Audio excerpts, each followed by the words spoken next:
The fluorescent lights of the conference room cast a harsh glare on the polished mahogany table, a stark contrast to the warmth of the early morning sunlight filtering through the floor-to-ceiling windows. Dr. Elena Rodriguez sat perfectly still, her posture rigid, her dark eyes fixed on the three executives seated across from her. Marcus Reynolds, the newly appointed Chief Operations Officer, shuffled some papers, a deliberate gesture of power that made Elena's fingers curl almost imperceptibly. Beside him, HR Director Karen Whitmore and Finance VP Robert Chen wore matching expressions of carefully practiced neutrality. Dr. Rodriguez, Reynolds began, his voice smooth and detached. After careful review of our current organizational structure, we've made a difficult decision. Elena knew what was coming. In her 12 years at Green Tech Solutions, she had seen this scene play out countless times. Young executives building their empires by dismantling the foundations laid by those who came before them. We're implementing a comprehensive restructuring, he continued. Your position has been deemed redundant in our current operational model. Redundant. The word hung in the air like a death sentence. For 12 years, Elena had been the company's most specialized environmental engineering expert. Her work wasn't just a job, it was a calling. She had navigated the most complex environmental licensing challenges, securing permissions for projects that other firms deemed impossible. Industrial remediation sites in toxic wastelands, coastal restoration initiatives, renewable energy installations in environmentally sensitive regions. She had conquered them all. Her expertise was built on an intricate network of relationships, deep technical knowledge, and an almost intuitive understanding of environmental regulations that went far beyond mere paperwork. Each license she secured was a testament to years of meticulous work, relationship building, and environmental stewardship. And now, they were calling her redundant. Karen slid a severance package across the table. The manila envelope seemed to mock Elena's years of dedication. 12 years reduced to a stack of papers and a calculated financial settlement. We've identified a junior engineer who can take over your current project portfolio, Reynolds added, a hint of triumph in his voice. Elena's mind raced. The projects she managed weren't simple assignments. They were complex, interconnected environmental initiatives that required her unique set of credentials. Her operating licenses weren't just documents. They were hard-won permissions that represented years of expertise. As she listened to the clinical explanation of her termination, Elena felt something brewing inside her. Not just anger, but a deep, calculated resolve. They thought they could replace her. They had no idea what was coming. The meeting concluded. Elena collected her severance package, her movements controlled, her face a mask of professional composure. But behind her eyes, a storm was gathering. The first week after her termination was a blur of shock and mounting anxiety. Elena's carefully organized home office became her war room. Spreadsheets, project files, and licensing documentation spread across her mahogany desk like a complex puzzle waiting to be solved. It was late one night, surrounded by stacks of documents and half-empty coffee mugs, that the full picture began to emerge. Green Tech's recent corporate communications, which she had meticulously archived, told a story far more sinister than a simple restructuring. Hidden between the lines of quarterly reports and internal memos, Elena discovered the truth. The company was executing a calculated cost-cutting strategy, systematically eliminating senior staff to reduce overhead. She wasn't an isolated casualty. She was part of a broader corporate strategy. Her fingers traced the complex web of her professional achievements: the California Renewable Energy Project, the Gulf Coast Environmental Restoration Initiative, the Midwest Industrial Remediation Contract. Each project was a testament to her unique expertise, and each required her specific hard-won operating licenses. These weren't just ordinary permits. They were intricate, almost impossible to obtain authorizations that represented years of relationship building, technical expertise, and deep environmental knowledge. Licenses that couldn't simply be transferred or replicated by a junior engineer. The financial implications began to crystallize in her mind. Those projects weren't just professional achievements, they were multi-million-dollar ventures hanging by a thread. Her specific credentials were the only thing keeping these complex environmental initiatives from complete derailment. As dawn broke, Elena realized the true depth of the company's miscalculation. They had viewed her as a line item on a budget spreadsheet, failing to understand the irreplaceable nature of her expertise. Her licenses weren't just documents. They were keys to complex environmental solutions that no one else could unlock. The immediate personal impact was devastating. Her savings would sustain her for a few months, but the professional damage was potentially career-ending. Being terminated could signal to the industry that her expertise was no longer valuable, but something else was brewing inside her. Not just anger, but a calculated determination. Green Tech had made a critical mistake, and she was going to make them understand the true value of what they had so carelessly discarded. Her phone rang. It was Maria Santos, a senior environmental law partner and one of her most trusted professional contacts. Elena's lips curved into a slight smile. The first piece of her plan was about to fall into place. They thought she was redundant. They were about to learn just how wrong they were. The next 2 weeks were a masterclass in strategic preparation. Elena transformed her home office into a command center, each wall becoming a carefully curated map of her professional revenge. Her first call was to Maria Santos, the environmental law partner she had cultivated a relationship with over years of complex project collaborations. They met at a discreet cafe, far from the prying eyes of Green Tech's corporate network. "I need a comprehensive review of every licensing document I've ever secured," Elena explained, sliding an encrypted hard drive across the table. "And I mean everything, even the projects that seemed insignificant." Maria's eyebrows raised. "This goes beyond a standard employment dispute, doesn't it?" Elena's smile was razor-sharp. "This is about exposing a systematic corporate strategy that undervalues specialized expertise." The documentation was extensive. Each license was more than a piece of paper. It was a complex web of regulatory approvals, environmental impact assessments, and intricate governmental relationships that Elena had painstakingly built over her 12-year career. She began mapping out the critical projects that would be most vulnerable without her specific credentials. The California renewable energy installation required her unique environmental impact license, a document she had spent 3 years negotiating with state and federal regulators. The Gulf Coast Restoration Project needed her specialized marine ecosystem management permit, something no other engineer in the company possessed. James Chen, her former colleague now working at a competing consultancy, provided additional insights. Over a carefully orchestrated lunch meeting, he shared industry gossip that confirmed her suspicions.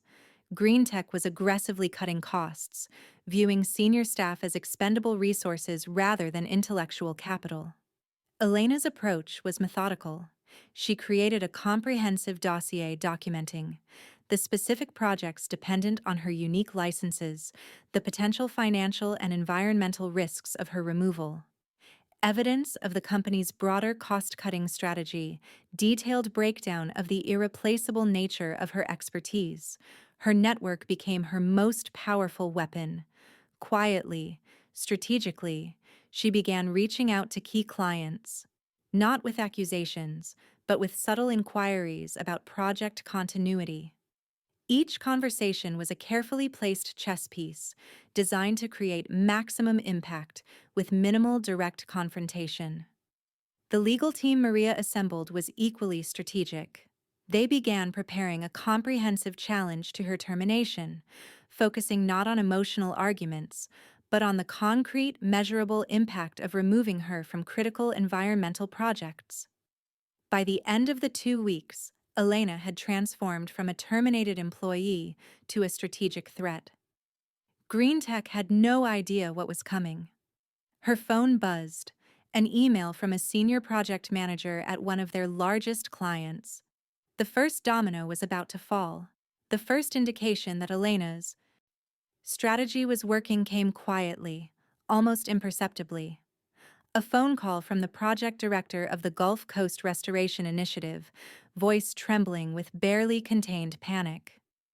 "Dr. Rodriguez," he began, "we've just been informed that our environmental compliance documentation is complicated." Complicated was an understatement. The license Elena had secured was so intricately tied to her personal credentials that no simple transfer was possible. Her strategic groundwork was paying off, exposing the fragility of GreenTech's hasty restructuring. Within days, the dominoes began to fall. The California Renewable Energy Project was the first major casualty. Regulatory bodies began raising questions about the suddenly questionable environmental impact assessments. Permits that Elena had spent years negotiating now hung in a precarious balance, with no clear path to resolution. Her legal team, led by Maria Santos, filed a formal challenge to her termination. The document was a surgical strike. Not an emotional plea, but a meticulously documented exposition of the company's critical error. Each paragraph was backed by extensive documentation, highlighting the irreplaceable nature of Elena's expertise. GreenTech's response was predictable. First, denial, then, attempts at negotiation. Marcus Reynolds personally reached out, his previous clinical detachment replaced by a tone of desperation. "Dr. Rodriguez," he began during a tense video call, "perhaps we can discuss a consulting arrangement." Elena's response was measured. "I'm listening," she said, knowing full well that the real power was now in her hands. The media began to take notice. An industry publication ran a story about the sudden complications in GreenTech's major environmental projects. Trade journals started asking pointed questions about the company's sudden staffing changes and the potential regulatory risks. Behind the scenes, Elena's network worked strategically. Colleagues, clients, and industry contacts began subtly inquiring about the projects she had managed. Each conversation was another nail in GreenTech's corporate coffin. The financial implications became clear quickly. The California project alone represented a potential $42 million investment. Delays could cost millions. Cancellation was unthinkable. Board members began to take notice. Emergency meetings were called. The once confident executives who had so casually dismissed Elena now found themselves in a fight for the company's professional survival. James Chen, her former colleague, provided additional intelligence. "They're panicking," he told her during a discreet phone call. "Your licenses are more critical than they ever realized." The turning point came during a heated board meeting. Financial projections revealed the true cost of Elena's removal, not just in direct project losses, but in potential regulatory penalties, client trust, and long-term reputation damage. GreenTech had made a fatal mistake. They had reduced a complex professional to a line item on a spreadsheet, failing to understand that true expertise cannot be simply replaced or eliminated. Elena sat in her home office, a printout of the latest project status reports before her. Each page was a testament to her victory and to the company's mounting desperation. The final act was about to begin. The press conference was scheduled for 10 a.m. in the Grand Conference Hall of the downtown Metropolitan Center. Elena arrived precisely at 9:45, her navy blue Armani suit a statement of professional precision, her demeanor a perfect blend of controlled anger and calculated triumph. Maria Santos stood beside her, a formidable legal presence. Behind them, a meticulously prepared multimedia presentation waited, each slide a damning indictment of GreenTech's corporate mismanagement. The room was packed. Environmental journalists, industry publications, local news networks, all drawn by the promise of a story that went far beyond a simple employment dispute. "This isn't about revenge," Elena began, her voice clear and measured. This is about the fundamental value of specialized expertise in environmental engineering. She methodically dismantled green tech's narrative, presenting a forensic breakdown of the projects now hanging in critical balance. The California Renewable Energy Installation, a $42 million project now facing potential cancellation. The Gulf Coast Restoration Initiative, critical environmental work that could be set back by years. Each slide revealed another layer of the company's strategic miscalculation. Complex environmental licenses that took years to secure, now rendered virtually useless by the company's short-sighted cost-cutting measures. The multimedia presentation was a work of professional art, financial projections, regulatory compliance documents, intricate licensing details, all laid bare for public scrutiny. Elena demonstrated how her unique expertise wasn't just valuable, but absolutely critical to multiple high-stakes environmental projects. Marcus Reynolds and the Green Tech executive team sat in the front row, their faces a study in mounting horror. Cameras captured every moment of their visible discomfort. These aren't just projects, Elena continued. These are critical environmental initiatives that impact communities, ecosystems, and our collective future. Reducing them to mere budget line items is not just a corporate mistake, it's an environmental tragedy. The Q&A session was a masterclass in professional evisceration. Each question from journalists was met with a precise, documented response that further exposed the depth of Green Tech's error. Behind the scenes, the fallout was immediate. Stock prices for Green Tech began to plummet. Clients started reaching out, expressing concerns about ongoing and future projects. The company's carefully constructed reputation was unraveling in real time. Social media erupted. Environmental advocacy groups shared Elena's presentation. LinkedIn became a battleground of professional discussion about corporate valuation of expertise. Hashtags trended, calling out corporate short-sightedness. The most devastating blow came from an unexpected quarter. 3 major clients publicly announced they were reviewing their contracts with Green Tech, citing concerns about the company's approach to specialized expertise. Elena's legal team had prepared for this moment meticulously. Each statement was carefully worded, each piece of evidence thoroughly vetted. This wasn't just a personal vindication, it was a systematic exposure of corporate malpractice. As the press conference concluded, Elena took a moment to survey the room. The executives from Green Tech looked shell-shocked. Journalists were already filing their stories. The narrative had been completely reframed. She had done more than defend herself. She had transformed a personal injustice into a powerful statement about the true value of professional expertise. The final act was about to begin. The settlement was unprecedented. 3 weeks after the press conference, Green Tech's board of directors had no choice but to capitulate completely. Elena's reinstatement came with conditions that redefined her professional standing. A new position was created, Chief Environmental Licensing Strategist, with direct reporting to the CEO. Her compensation package was dramatically enhanced, including stock options, a comprehensive consulting budget, and full autonomy over critical environmental projects. But for Elena, the victory was about more than personal vindication. The company implemented sweeping changes. A new professional development program was established, specifically designed to recognize and retain specialized talent. Senior experts were now viewed as critical assets rather than expendable resources. Industry publications ran extensive coverage.